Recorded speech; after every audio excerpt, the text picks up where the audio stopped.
Hello everyone, and welcome to this week's TechA video newsletter. For those that don't know, the TechA stands for Technical Analysis. TechA is where we look at the key indices of the CAC, DAX, Dow, FTSE, Nasdaq and Nikkei, and using technical analysis methods, relatively simple and straightforward ones, we analyze the current data that we have, and then we come back next week and review to see how we've got on. We use very simple methods that pretty much anyone that has an interest in technical analysis will understand. The basic premise behind that is that it's just basically to prove that even the very simple fundamental tools of technical analysis are even relatively powerful in their own right, and that therefore if you learn about more powerful terms of technical analysis, not only will you be more accurate, but you can also make more money. So that's basically the theory behind the TechA.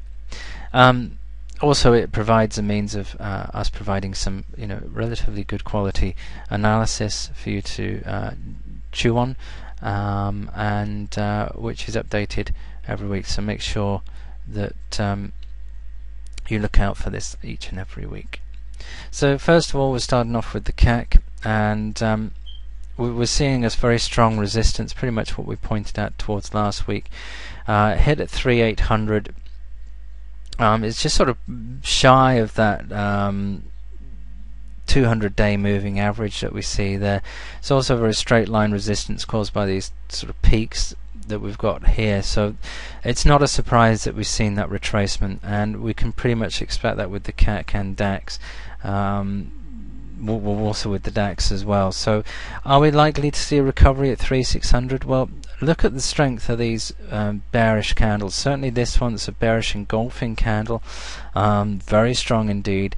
There's a huge amount of strength there. We don't use we're not going to show oscillators or momentum indicators or anything like that, because I just want us to concentrate for the TechA on the very simple, straightforward methods of using, just supports and resistance, and just using those in some sort of technical Japanese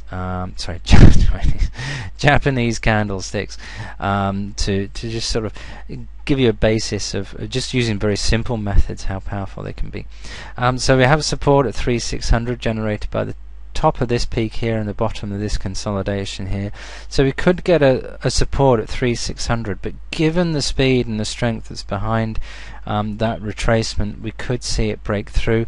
If it does break through, and it will do quite dramatically if it does, but I am expecting a recovery at 3,600. But look towards, say, the FTSE, look also towards the Dow, see what that's doing. That'll be later on, to see whether we're likely to get that, but I do expect that to land at 3,600 and possibly recover from there. If it doesn't and it breaks through, then we're going to see quite a dramatic breakdown to even as low as 3,400, but it could be just shy around about 3,005, so look out for that too. The DAX, a similar story, could get a support at 6,100. It looks very similar to what we're looking at in terms of the CACs. The DAX is the German index, the largest one out there in the European Union. So we've got 6,100 as support. Chances are that this is going to act more of a support than, say, it would for the CAC. So we're likely to see a bit of a recovery for 6,100. That's 6,100 for the DAX, and maybe move into a consolidation up to 6,200.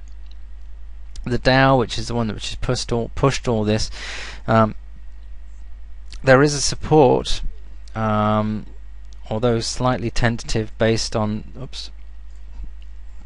the bottom of the shadow of this candle here. If we just highlight it just here, so that could act as a support. So it's around about 10,300, 10,350, round about there. It also supported by the top of this period here, so that could act as a support. If it doesn't, then we're going to see, and we could expect it to land at 10,200. And maybe even as low as 10,000, which is going to be a real bummer for the Dow if it does that. But look for support initially. I do expect it to land there initially. The Dow the FTSE moving down towards 5200. I do expect that to start to settle at 5200. Nothing too dramatic with that, and start to move within a consolidation. Nasdaq, as ever, look for the lead on the Dow with the Nasdaq. Could look towards a recovery. I wouldn't expect too much of a bounce, if anything, but look for the Dow. If we see a recovery on the Dow, we're going to see it on the Nasdaq. For now, I'm looking at a bit of a slowdown, bit of consolidation, simply because, you know, if we move that point there, we've got these consolidations here, and it's moving within that range. And then we're going on to the nutty Nikkei, which has just gone completely nuts, dropped 400 points, and is now at a point of support. So given that, and given how strong and erratic and how mental the Nikkei is, we could expect to see a relatively strong bounce, at least 50%, so maybe up to 9,300. Maybe a little bit higher, but as ever with the Nick, you have to take it with a very, very big pinch of salt, because otherwise you can get burnt very quickly. So that's this week's Tech A video newsletter. We'll be back next week with a new one, and we'll see what has gone on over that week. Okay, thanks a lot. Take care. Bye bye.